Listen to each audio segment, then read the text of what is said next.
They couldn't see their patients in the office for the next 2 years. So my phone started ringing off the wall. And all these therapists I've been talking to for 4.5 years said, "Hey, Mark, the teletherapy you think been following to me for 4.5 years, I'm ready to do it now. Can you have me set up by noon?" Mhm. So we went from doing 27% of our sessions by video to 97% in 4 months. So we Wow. quadrupled in 4 months. So, fortunately, we had been set up for a long time and ready to do it, where other Yeah. people, organizations, and therapists were scrambling, trying to figure out, well, how do you do this? And Mhm. so that really kicked us off. And they weren't predicting that video therapy would surpass in office therapy till 2024. Mm. So because of COVID, it accelerated that process by 4 years. Mhm. Hello, everyone, and welcome to the Business of Learning podcast. My name is João Camargo, and my guest here today is Mark Nolte, who is the founder at Start Talking. Mark, thank you so much for being here today. I'm excited to have this conversation. Yeah, appreciate the opportunity. Glad to be here. Yeah, why don't we start off with you just telling everyone a little bit more about Start Talking, what you guys are all about, who you help, and of course, what made you even found the company in the first place. Yeah, so we're a platform. We do mental health video therapy, and we have 300 therapists in 43 different states. We're doing about 1,800 therapy sessions a month. And so we contract with employee assistance programs, EAPs, as they're called, and now insurance companies. And so we take referrals from those EAP contracts and send it to our 300 therapists to do therapy. And so that's how our platform works. And Mhm. I'm not a therapist, so people always say, "Well, how'd you get started in business?" And I tell people back in 2010, I was diagnosed with depression, but I Mm. was one of the lucky ones that went and got help. Now I live a much happier and productive life. But at the time, the hardest thing was to go park my car in front of the psychiatrist's office, which was near where I lived and worked, and then to be in the lobby and go like this, hoping I didn't run into somebody. Mm. And I thought, there's got to be a better way to do this. At the time, there was Skype, Mm. and which is not that great a technology. And Yeah. so I became a Zoom customer in 2016. So I like to say I was Zoom before Zoom was cool. Mm. And so I talked to all these therapists for 4.5 years saying, this is the trend, this is where it's going. And like, Mark, it's just a fad, it'll never take off. I'm not interested. Mm. Well, then March 2020 hit, COVID. They couldn't see their patients in the office for the next 2 years. So my phone started ringing off the wall. And all these therapists I've been talking to for 4.5 years said, "Hey, Mark, that teletherapy you think been following to me for 4.5 years, I'm ready to do it now. Can you have me set up by noon?" Mm. So we went from doing 27% of our sessions by video to 97% in 4 months. So we Wow. quadrupled in 4 months. So, uh, you know, fortunately, we had been set up for a long time and ready to do it, where other Yeah. people, organizations, and therapists were scrambling, trying to figure out, well, how do you do this? And Mhm. so that really kicked us off. And they weren't predicting that video therapy would surpass in office therapy till 2024. Mm. So because of COVID, it accelerated that process by 4 years. Mhm. And the interesting thing now is that when I talk to therapists, they'll say, I go, "Well, now you've done it for several years. How do you like it?" Well, you know what? I didn't like it at first, but now I really like it. And Uh-huh. because of that, I canceled my long-term office lease and I'm doing all my video sessions from home. Oh, wow, interesting. Yeah, I was just about to ask because COVID, I'm sure, as you said, accelerated these things, and it was like a complete flip on its head, right? People had no choice but to be online. But now, since of course things have opened up for a couple of years now, and things are all good, how have you found that adaptation? Are more customers, of course, the people going through therapy, the therapists themselves, are they more content with the online thing? Are they still kind of migrating in between that both that I guess that hybrid aspect where they like to be in person and online? How have you found that trend? Yeah, there is a little bit of a trend going back to in-person therapy, but sometimes it's like the patient won't want to be in person uh, with the therapist the first time. And they kind of vet them and say, "Okay, I like you. Mhm. You're cool. Let's just do all the other sessions by video." And Mm. so, um, and the interesting thing is, we did a pilot program, and we found out there's a 30% less cancellation rate with online therapy versus an office. And the deal is you don't have to drive to downtown Denver, pay for parking, get a babysitter. You can just do it from home, your laptop computer or your phone, put the kids asleep and have a session. Or if you're working, you close the office door, you have a session. And when you're finished, you just open, you don't have to take half a day off work to go drive to see a therapist. And so, because of that, therapists like the fact that there's 30% less cancellation rate because that means more revenue in their pocket. Of course. And people are more comfortable in their home doing therapy from a video session than being in a strange office. Yeah, and I think that's it goes back to your story as well, right? A lot of people can feel insecure, I guess, to walk into the clinic and go through this procedure. Like, hey, what if I see someone, they find out that I'm working on my mental health? Oh, what a terrible thing, right? But people always, I guess, have a self-negative connotation on those things. So it does help with that, right? If people do need that sort of treatment, then they don't have to go through all the cons when they are just at home. Very easily log in, hop on a call, and good to go, right? Yeah, and a couple other interesting things is that, because you can do it by video, therapists have to be licensed in the state that the patient resides in. So before, if you want to be in multiple states, where you had to have an office location. Well, now with video, you don't have to have an office location. Some of these therapists are licensed in 10 to 12 different states. And I have one lady that lives in a small town in Idaho, and she rocks it because she's licensed in 11 different states, does all this therapy. And I've got 2 therapists that live full time in an RV. And one goes from New York to Florida all year round. And I said, well, how's the Wi-Fi? She goes, well, in the RV parks, the Wi-Fi is great. And I just do the sessions from my RV. So it's really opened up a lot of opportunities for therapists. Interesting. And with the company, of course, being a teletherapy company, really working remotely, doesn't really matter where people are, where they want to move to. All these things are, of course, irrelevant.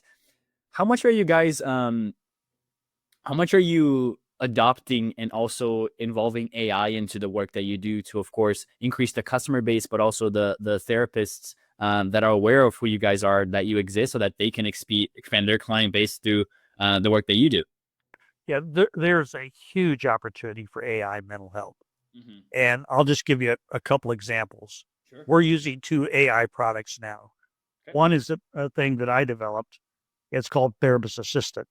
Okay. And what it does is it takes their raw clinical notes, and they have to put it in what they call a SOAP note, which is an acronym for subjective, objective, assessment, and plan. And so they just take their raw clinical notes, paste it in there, and within 30 seconds, it writes the whole clinical note, where it takes them 15 to 20 minutes to write from scratch. So that's one of the things that's through ChatGPT. And then the other one is we're using an AI answering service. So if you call in, it asks you the right questions, like what state do you live in? What insurance do you have? Yeah. What do you want to be seen for? Oh, here are 6 therapists that match that criteria. Here's one we recommend. They have availability at Monday at 10 or on Thursday at 4. It works best for you. And they can schedule an appointment before they ever hang up the phone. Yeah. And that's through an AI agent. Usually. Awesome. And it's cool because then it's a centralized number where anybody can call through and it answers regardless, right? Right.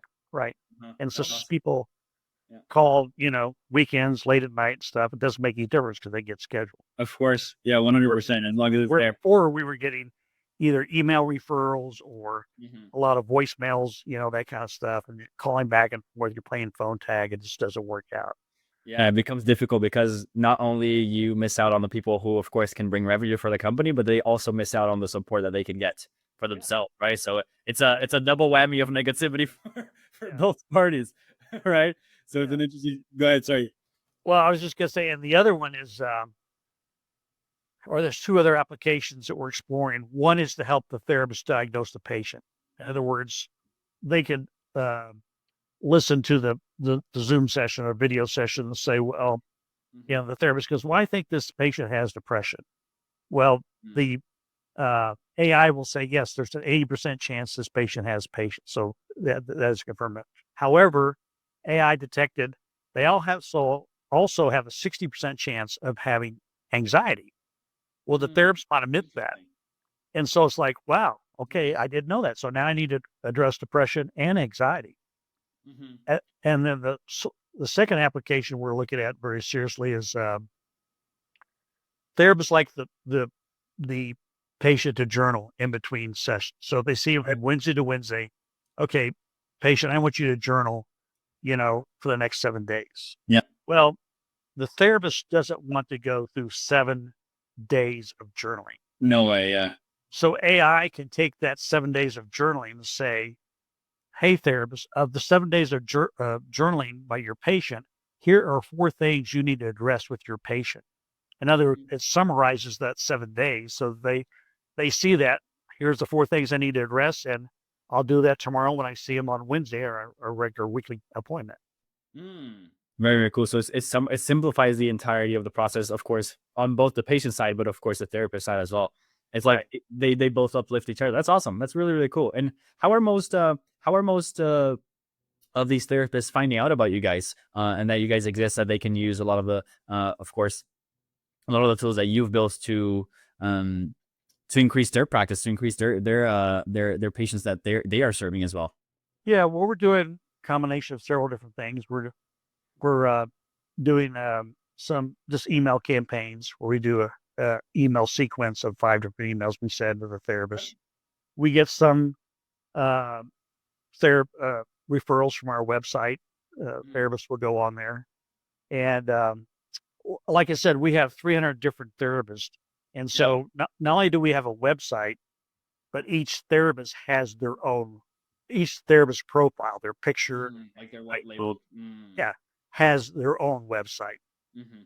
So when someone's searching, it's not only sees Start Talking website, but it sees the 300 websites for the therapists, which gets you, more activity and gets you higher up on the ranking for Google search and all that stuff. Interesting. So and correct me if I'm wrong here. It sounds to me like there a lot of the AI involvement that you guys have is, of course, on the back end to improve the entire process. Also, when there's people calling in, but not. It sounds like there isn't a lot of things when it comes to the creating a lot of more, creating the, I'll call it outbound/inbound as well for these opportunities for these therapists to be finding out about you guys, as opposed to the patients themselves. Is that right? Yeah. So we're more we're a B to B to C. Yeah, exactly. So we're dealing with EAP contracts, insurance, and then it comes out of our business, and then the patient would be the C part. So yeah. So do we need to do more activity on the interview or trying to recruit therapists? Yes, but it's been interesting. Therapists are really great at what they're trained to be, and that's to be therapists. Yeah. They're not very good business people. Yeah. And they're even worse marketers of their practice. And they don't want to come across as what they call salesy, the used car salesman, which I've been a sales guy all my life. And, it's like, well, you just tell them about the benefits of getting therapy. It's about being salesy. Yeah. But they don't want to do that. So they leave the marketing to us. But the other thing, too, is they're not very tech savvy either. So sometimes, doing the search or whatever, they're not that savvy to figure out, what opportunities are out there. Mm-hmm. And something I often hear, and let me know if this is something that will resonate with you, is so many, I guess, clinicians, people that are in the health industry, they do so much to help their patients and, of course, improve their practice and do all these other things, and then they wake up one morning and they realize, oh, I actually have a business that I'm running right now, and I have to do all these things for a business that I don't know how to do. I'm really good at my practice and serving, but I don't know how to do any of these other things. And then there is a complete sudden fear, I guess, for these things that they just have never been able to or have never done before. So there's such a lack of expertise to grow it as a business as well. Yeah, they're like entrepreneurs. You find that to be the case? So, but they don't know how to do that to be a small business owner, and nor do they want to do it. And that's why, I talked about this therapist assistant that writes their clinical notes. They don't want to be clerical people. They just want to do therapy. So to give you an example of how much time savings this is, if it saves them 20 minutes per note, if they see 5 patients a day, that's 100 minutes of savings. If they see 5 patients a day, 5 days a week, that's 6 to 8 hours of time saving of clerical notes. That's a 3-day weekend or another day to see patients or whatever. Uh-huh. And those kind of things they like. In other words, the more that you can take the clerical administrative business part away and think Yeah. it's therapist only, that's what they Yeah. want to do. Makes a huge difference. Makes a huge difference. That's awesome. Yeah. And Mark, talk to me a little bit more now on the lens of growing the business. Of course, making sure that the business is growing in a sustainable way, in a predictable way. What are some of the challenges that come through with getting a lot of these EAPs, getting a lot of these therapists you find out about you guys, and make sure that the business has, of course, a lot more impact to have. Sorry, has the capacity to have more impact nationwide, but also is scaling at a good rate. Yeah. Well, some of the EAP contracts, they'll lose. So what they do is they go with corporations and they sign up a corporation like an Apple, let's say, and they may have that contract, but they may lose that and may go to a competitor. Mm. Well, we have a contract with that certain EAP, and all of a sudden that business we lost. Not we didn't lose it, they lost it. So we're not doing as many therapy sessions with that particular EAP because they lost a big contract like Apple or something like that. Hmm. And that's frustrating because it's a little bit out of your control. So that's why we try to, like I said, we have 22 different EAP contracts. So you kind of try to spread the business over multiple contracts. And what do you think is the hardest part then, if you don't mind me asking? The hardest part, because I think back in I'll just say it, back in the day, growing a business was much different than now with the remote capabilities that exist, right? So what do you think is the hardest part for growing your business? Actually, I'll do this. Let me ask it in a different way. There's a question that I often ask everybody. I would say 99% of the podcast, I've asked this question to the guests. So I'll take the opportunity to ask you that same question now. Sure. With this lens, it's just, let's say you had a magic wand and you could just solve one thing in the business, a challenge, an obstacle, whatever it might be. And by solving this one thing, you're allowed, or your growth goals are achieved just like that. So whatever targets, revenues, goals, whatever it might be that you have, there are oftentimes many priorities, but you solve this one thing and it would allow you to just hit them very, very fast. What's the one thing you want to solve? I would say making the process dealing with healthcare insurances easier. Hmm. We have to have a billing company. We have to have a company that does the credentialing for the therapist. We have to have uh, a leaf that does the transactions, all this stuff. And insurance companies are notorious for, if you forgot to fill something, let's say you had 3 things you didn't fill the claim out for. Mm-hmm. They won't tell you all 3 right up front. They'll tell you about 1, you get that done. Oh, we got a second one. Now we got a third one. They purposely do that to delay paying you. And sometimes it can be 90 days or more before you get paid. Mm. And that's a little bit frustrating. And Mhm. so, um, and sometimes you get credentialed, which is basically a background check for the therapist. The credentialing it takes 90 days to get that done. And so it's a long process and it shouldn't take that long. So Yeah. you got 90 days to get credentialed, then start getting referrals Yeah. and you file the claims and they delay that. Uh-huh. It's almost like working with the federal government sometimes. Interesting. Yeah, That must be quite a headache oftentimes. And it's interesting. So are most of the therapists coming through a lot of these EAPs, or is there always therapists coming directly to you guys by themselves in their own practice and things like that as well? Yeah, these therapists are all in private practice by themselves. Mm. We've got a handful of uh, group practices that may have 3 or 4 therapists in it, but most of them are just solo practitioners in private Mhm. practice. Mhm. And like I said, they don't have the money nor the time to market themselves, and that's kind of not only do we um, do a B2B situation with the contracts, but we also create demand for their practice because if you look at their website, they have their picture, their profile, Yeah. and all that stuff listed there. So they're being marketed to uh, the U.S. Interesting one. So yeah, that makes sense because that allows them to then have that visibility and everything else that is required. Of course, the things that we were talking about of, hey, they're not the best. Let's say it's not their forte. But of Yep. course, you guys are able to provide that for them. Awesome, cool. And then I have one final question here for you, Mark. which was actually not a question from me. It's a question from our last guest to you, and they had no idea who you were. So, are you ready for the question? Here it is. Oh, sure. Yeah.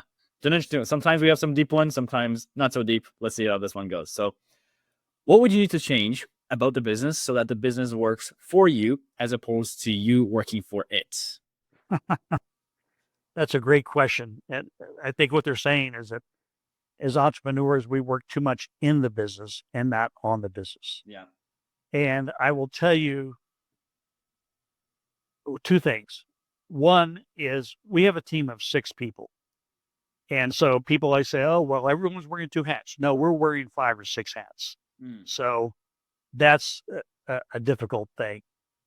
So yeah, do I catch myself too many times just working in the business, putting fires out, or whatever? Yes.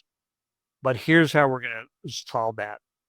We're gearing up now to have AI agents. In other words, if we have our CTO, they're going to have 6 AI agents work under that CTO to do certain specific things.